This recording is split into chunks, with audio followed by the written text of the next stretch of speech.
meeting sustainable development while facing today's challenges of our society requires a group effort. While ESG investing is a well-established practice in Europe and North America, such investment strategies are lacking in the region. And for that reason, the Private Investment Group has been developing projects for quite some years now and is helping startups not only through fundraising but also through platforms like ReThink podcast and Unite events, a concept that is set to raise the bar and bring together the pioneers and the agents of change from the full global spectrum of business under one roof. The next Unite event is going to be organized in Monaco in May this year. Joining me today is the founder and CEO of the Private Investment Group, Alastair Lidel.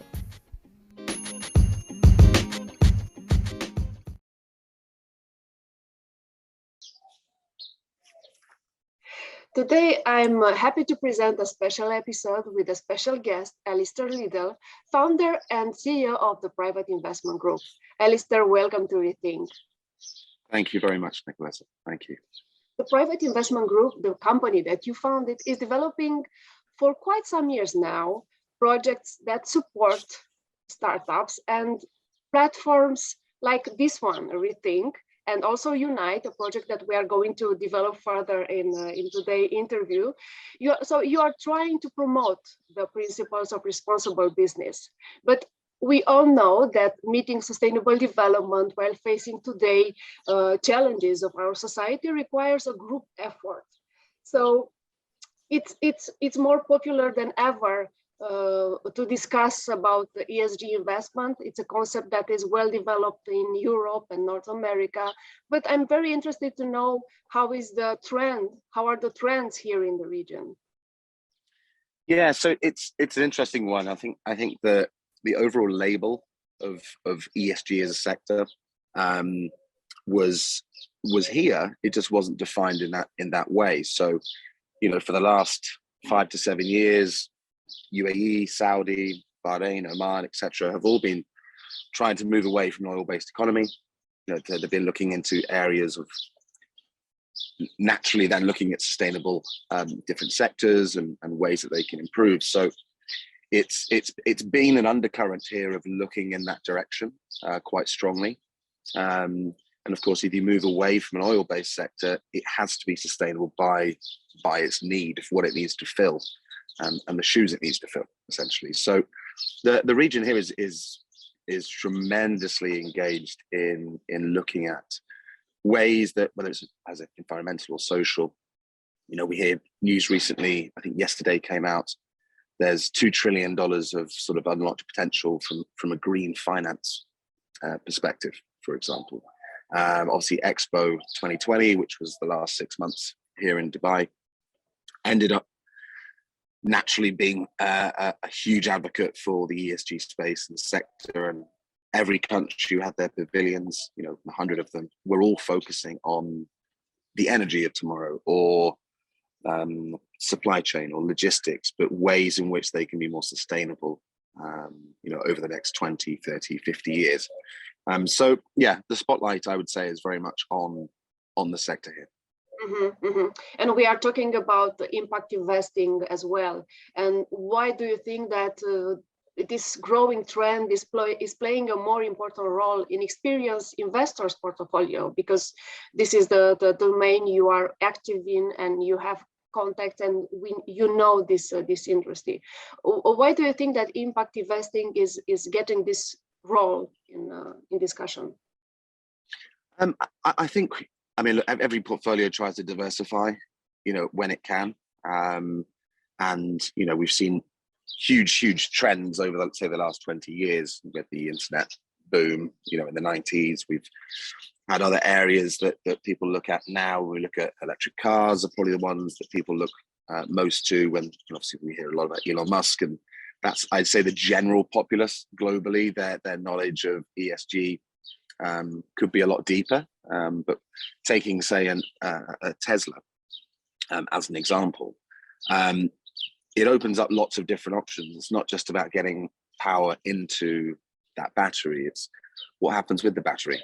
How is that dealt with afterwards? How can that be upcycled or recycled? So I think for this part of the world, there is, I'd say any kind of impact investment they look to make at the moment, it's bringing a value to its own country or its own region. This is what we see a huge trend of now. We've got technologies coming out of, the West Coast in the US, coming out of London, coming out of Amsterdam, many countries, and they want to come here and they want to bring their technology here. Dubai is almost a bit of a sandbox in that regard. They will embrace a new technology. They will throw their support behind it. They will run ways in which, let's see if this works.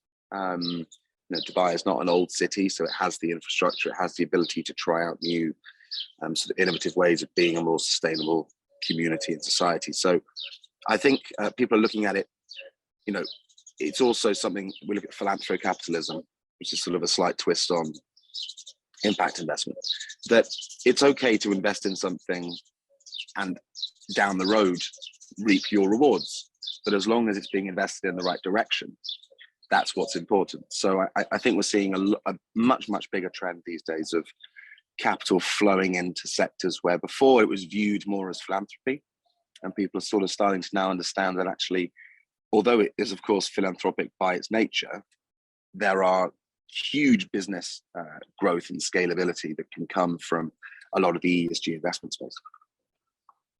Also, this is a topic that you are putting on the table on your Unite concept events. Let's talk more about this concept, about Unite. What is it?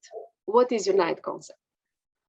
Yeah, sure. So Unite for me was always, look, there are many great conferences in the world. Our goal was never to be another conference. For in the investment space, when you have a lot of relationships, whether it's in the US, whether it's in Europe or out here in the Middle East, especially during COVID, things can get quite cold in terms of, definitely not literally, but they can get cold from everything being done on email. It's just about an investment deck. Those relationships have taken years to kind of build and develop. And it's very important to make sure that there is a human aspect to that. So Unite was always a way for us to really bring together our investment partners, whether they were pension funds or sovereign funds or multi-single family offices, ultra high net worths. It was a chance for us to bring them together just to reignite our conversation, our dialogue with them. And it of course made sense. Everyone likes to learn. We never had any desire to have 3 pages of 45 different partners or sponsors.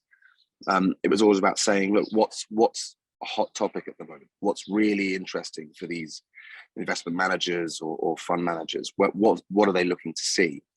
So we will always bring in, 5 or so companies to enjoy those maybe 2 days, 3 days, 4 days sometimes that we do and host everyone together. So there's a chance for people to discuss, learn, of course, hopefully make some investments as well. So it's a very strong platform which takes place in Dubai, in Monaco, in New York, in Davos, obviously during the World Economic Forum. It's a pretty unique space. A lot of our guests, we're fortunate, are not the people you would normally see at events, because they're principals of very large family offices, and it's not usually within their purview to want to sort of go walking around conferences getting hammered from 58 directions at one moment. So we're very fortunate to have a fairly enviable group of people that join us, and obviously our next one is Monaco. We are going to discuss about this in just a few seconds. But why is ESG more important now than ever for Unite concept? Because this is probably the first year you are going to put this on the agenda of your meetings with the investors and the startups. I mean, the encouraging thing, apart from it being an important thing for us, personally, and having a bit of a responsibility from that perspective. The exciting thing is it's investment driven. So it's not us trying to say, stop investing in stocks, stop investing in public equities, just start investing over here. This is driven by major corporations, major companies that are all kind of moving towards that space. So what they want to do is, a lot of the principals want to start understanding more so why and how they can get more involved. And, one investment might trigger a really good improvement from a sustainability perspective here, but what are the environmental impacts? And actually the reality is that it's building an entire new business ecosystem. So these now 5 different subsectors from that one investment actually could create 5 new businesses, because they all have a role to play in maintaining that sustainable development as you move down the chain. So it's a fascinating sort of space at the moment where, a lot of capital is flowing in. But ESG as a whole is an enormous topic. It's huge. It's almost taking a mirror image of the entire business world and structure at the moment and turning it on its head. So it's prolific, really, in its size. So one of my focuses is always to try and break it down, depending on the audience of those small subsectors that could be of high interest in diversity, inclusion. Yes, of sustainability. You have things like fuel, and we see a lot of big corporations, big companies moving towards, sustainable aviation fuel, or developing new fuels with, to be able to hit net zero, and a lot of these different areas. So it's twofold for us: responsibility, but also investment driven, which is the exciting part. Of course, we have to discuss more about and develop more this Unite Monaco edition, because it has something specific in it. It's in the same time with the Formula Uno, yes, Formula One. Yeah. So we have to discuss also about the sustainable evolution of the auto industry, and you have this on the agenda. Can you tell us more about this? Yeah, sure. So, Monaco as a whole, obviously led incredibly by Prince Albert, is very focused. You have obviously the oceans, which are a big focus for Prince Albert himself, with things like the Ocean Gala taking place, and tens of millions raised each year, which gets pumped into businesses for keeping the oceans clean, sustainable, fishing, et cetera, et cetera.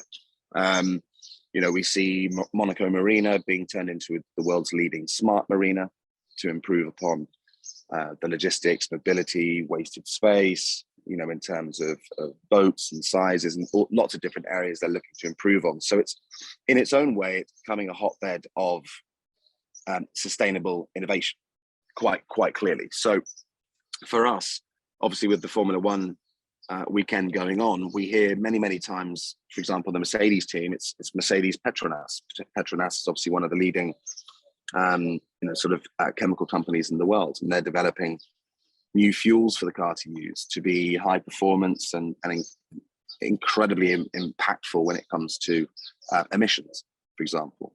Formula One has often for years been used as a test bed for new technologies that, once proven to be efficient and work, then get rolled out into the new Mercedes cars, or into the new Alfa Romeo cars, or Ferrari cars, whatever they may be. So there's always been an enormous focus from Formula One on these sectors, and it's obviously therefore a very good time to be raising ESG as a topic and a subject for a lot deeper discussion. So one of our panels, which we'll host on the boat, is obviously the future of fuel. So we have people from Petronas coming on to talk about the fuels that they're developing. We have new biodiesels which have been made in Switzerland for high performance and zero emission. We have CEOs of major oil companies from around the world coming to talk about what they're doing as a business. Businesses that have made tens of billions of dollars.